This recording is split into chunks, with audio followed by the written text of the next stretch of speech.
Oke guys, kali ini kita akan mengomentari berita ya, akan ngebahas tentang operasi tangkap tangan dari Bupati Pekalongan. Nah, untuk mengetahui konteksnya, mari kita bersama simak beritanya. Kita mulai videonya. 11 orang yang turut dibawa dalam rangkaian operasi tangkap tangan Bupati Pekalongan tiba di KPK pada Selasa malam.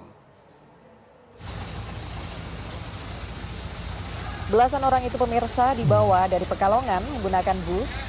Mereka ini adalah pihak swasta dan ASN. Salah satunya adalah Sekretaris Daerah Pekalongan, di mana total ada 14 orang yang telah dibawa ke KPK dalam rangkaian OTT Bupati Pekalongan. KPK juga mengamankan sejumlah barang bukti elektronik, kendaraan, serta uang tunai. Namanya bupati ya, biasanya tuh kalau misalnya melakukan korupsi itu biasanya nggak sendiri, pasti ada pihak-pihak lainnya yang ikutan dalam korupsi tersebut gitu, yang kepalanya udah rusak, yang lainnya mungkin anak buahnya gitu, biasanya ikut terlibat. Apalagi tadi kan ada pihak swastanya juga yang mungkin terlibat dalam kasus korupsi ini.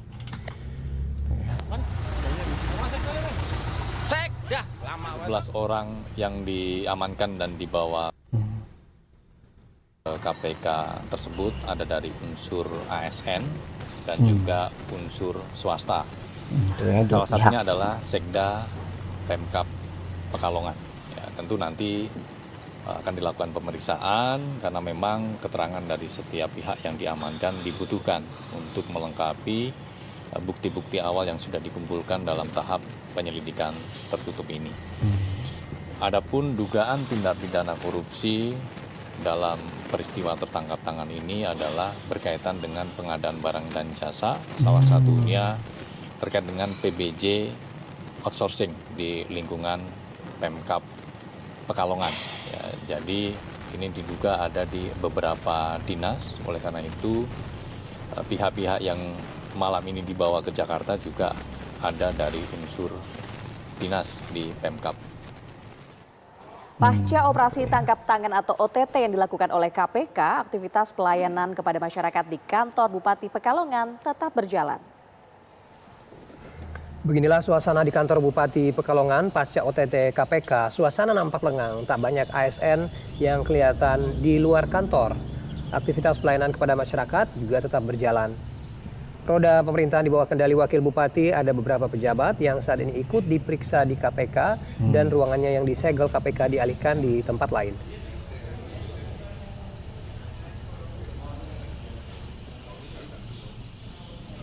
Ya tentu nanti kita nunggu proses sampai kemudian mendapatkan keterangan yang jelas dan kita nunggu petunjuk dari Pak Gubernur juga dalam hal ini, karena terus terang saja kami sama sekali tidak tahu tentang segala sesuatu yang hari ini proses berikutnya seperti apa.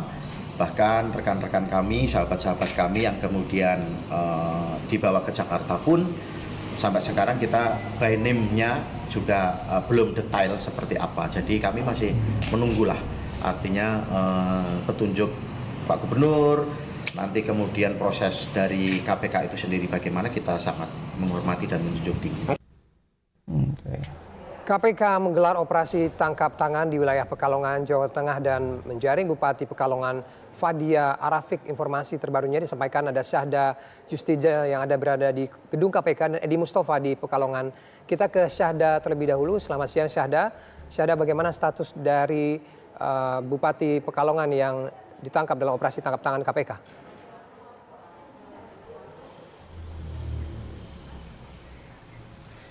Baik, selamat siang Ferdi dan juga pemirsa. Benar sekali, lagi-lagi KPK melakukan operasi tangkap tangan di mana kasus ini berkaitan dengan Bupati Pekalongan yakni Fadia Arafik. Dan memang seperti yang tadi Ferdi pertanyakan, bagaimana kemudian status dari yang bersangkutan, hingga saat ini kami belum mendapatkan informasi lebih lanjut karena seperti yang kita ketahui bahwasannya OTT KPK sendiri baru dilakukan pada hari Selasa kemarin, sehingga untuk penetapan status dari yang bersangkutan atau pihak-pihak yang diamankan ini memerlukan waktu waktu kiranya 1 kali 24 jam. Nah, berkaitan dengan itu Ferdi serta pemirsa, pada hari ini tentunya dari KPK sendiri nanti akan dilakukan konferensi pers terkait dengan seperti yang Ferdi tanyakan, status penetapan apakah akan ditetapkan sebagai tersangka atau tidak. Kemudian beberapa hal yang dibahas kemungkinan besar adalah konstruksi perkara dan juga fakta-fakta terkait adanya tindak korupsi di dalam hal ini. Tetapi sebelum mengarah ke situ, Ferdi serta pemirsa, mungkin saya ingin bercerita terlebih dahulu bagaimana kemudian proses OTT ini sebenarnya terjadi di tanggal 3, di mana pada saat itu Bupati Pekalongan itu sendiri ini dilakukan penangkapan tepatnya di wilayah Semarang bersama dengan 2 orang lainnya,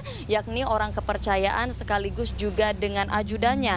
Nah, selain itu, selain dari ketiga orang tersebut, ada tambahan 11 orang lainnya dari pihak KPK yang diamankan, di mana ke-11 orang tersebut diantaranya termasuk ada Sekretaris Daerah Kabupaten Pekalongan yakni Yulian Akbar, kemudian juga ada ASN, Pemkab, dan sejumlah pihak swasta lainnya.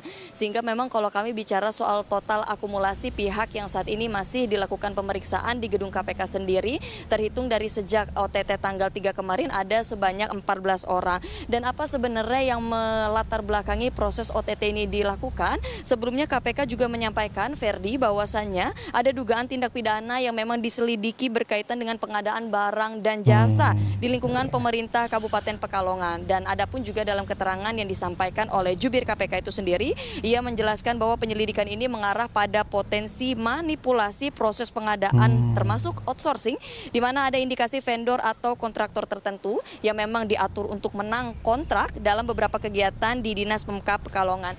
Nah, kemudian selain itu juga masalah proyek, masalah pengadaan barang ataupun jasa, itu kalau misalnya nggak diawasi dengan baik, itu bisa ada uang yang bermain di sana, sehingga mungkin bayar nih atau disuap nih, sehingga si kontraktor ini itu bisa mendapatkan proyek tadi gitu kan. Proyek tadi itu juga bisa dimarkup begitu ya, harga ditingkatkan, sehingga yang harusnya biasa harganya normal itu bisa lebih mahal. Itu juga bisa jadi korupsi gitu. Itu banyak celah-celah di sana. Makanya pengawasan dari proyek gitu ya, siapa yang mengerjakan itu harus diawasi dengan baik supaya tidak dimainkan oleh pihak-pihak yang berkepentingan di sana. disita. Informasi yang kami dapatkan di sini adalah salah satunya ada barang bukti elektronik, ini seperti laptop ataupun ponsel yang memang sudah dilakukan penyitaan. Selain itu juga ada kendaraan yang digunakan oleh pihak-pihak terjaring OTT, dan juga akan mengecek kembali pihak KPK apakah nantinya ada uang tunai atau barang lain yang memang berkaitan dengan dugaan korupsi terkait dengan kasus ini. Dan selain itu seperti yang tadi kami sampaikan, hingga kini masih belum ada banyak informasi yang bisa kami himpun di gedung KPK, tetapi update terbarunya nanti akan dilakukan konferensi pers di pukul 1 atau 2 waktu Indonesia Barat, membahas salah satunya penetapan status hukum, kemudian juga konstruksi perkara, fakta dugaan korupsi, daftar pihak terkait yang memang belum dibeberkan, serta proses lanjutan dari kasus yang memang sedang diselidiki ini. Sementara demikian, Ferdi. Jadi berapa banyak kerugian yang dihasilkan gitu ya dari kasus seperti ini juga masih belum dibahas sepertinya. Entah itu ratusan juta, miliaran gitu ya, yang bisa dirugikan gitu negara gara-gara masalah seperti ini. Ya, kita masih menunggu gitu besaran kerugian yang dihasilkan dari kasus seperti ini. Mengenai penetapan status pada pukul sekitar 13 ya waktu Indonesia Barat. Terima kasih Syahda laporannya. Selanjutnya kita akan tayangkan informasi terkini juga dari kantor Bupati Pekalongan bersama dengan rekan Edi di sana. Edi, bagaimana situasi terkini di kantor Bupati Pekalongan dan apakah Anda memiliki data nama siapa-siapa saja ini pihak ASN Pekalongan yang turut dibawa ke KPK terkait dengan kasus OTT ini? Baik, untuk saat ini kondisi di lingkungan kantor Bupati tampak lenggang, tidak banyak ASN yang terlihat keluar masuk. Namun untuk proses pelayanan kepada masyarakat tetap berjalan di bawah kendali dari Wakil Bupati yaitu Pak Sudirman. Untuk kondisinya saat ini dari pihak ASN sendiri enggan untuk memberikan keterangan maupun memberikan statement terkait dengan pasca OTT Bupati Pekalongan. Untuk kemudian untuk hasil pantauan kami yang di lapangan, ada beberapa ruangan yang tersegel KPK, yaitu diantaranya ruang Bupati Pekalongan, kemudian ruang Sekda, kemudian ruang Dinas Koperasi Perkim, kemudian ruang Kepala PU, kemudian dari Kasatpol maupun dari Disub maupun kemudian dari kepala bagian umum, kemudian bagian perekonomian, dan juga ada ruangan di rumah dinas salah satu ruangan di rumah dinas Bupati, yaitu saat ini yang masih tersegel dari KPK. Untuk informasi yang kami dapat, jadi kayak berapa ruangan disegel tuh untuk menjaga barang bukti yang ada di sana gitu. Entah itu ada atau tiada, ya di sana bisa ditemukan gitu. Jangan sampai ada orang yang masuk dan menghilangkan barang buktinya. Karena kalau barang bukti ada yang hilang, nanti kan bisa memperlemah kasus tadi. Misalnya ada barang bukti kayak uang, mungkin barang elektronik, ataupun ada rekaman CCTV, itu jangan sampai ada yang hilang. Karena itu kalau misalnya bisa dibawa semua, berarti kan bisa memperkuat kasus dan bisa menetapkan siapa saja yang tersangka gitu ya. Nggak mungkin tadi 11 orang itu adalah yang pertama awal. Adakah kemungkinan tambahan dari orang-orang yang terlibat juga gitu, gara-gara ini kan masih penyelidikan awal nih, masih investigasi, masih dalam pendalaman gitu. Apakah 11 ini benar terlibat atau mungkin bisa ada yang bebas gitu, ada yang cuma kebawa doang nggak tahu apa-apa, atau mungkin bisa bertambah lagi gitu orang-orang yang terlibat dalam masalah korupsi ini. Pihak dari Pemkab sendiri, ASN diantaranya yang ikut dibawa ke KPK Jakarta, yaitu diantaranya adalah ada Bapak Julian Akbar, yaitu Sekda Pekalongan, kemudian ada PLT Direktur Rumah Sakit Kesesi, yaitu Dr. Rian, waktu menjabat tahun 2023, kemudian ada Camat Karanganyar, yaitu Bapak Rahmulyo, kemudian dari Bapak Irman, yaitu sebagai Kabak Umum, kemudian dari Direktur Rumah Sakit Kraton, yaitu ada Dr. Reni Rosita, kemudian ada Kabid Kebersihan Perkim yang menjabat pada tahun 2023. Ya, itu informasi belum sepenuhnya keseluruhan dari 11 yang sudah diamankan dari ke KPK, namun hanya ada beberapa yang dapat informasi yang dapat kami terima, begitu.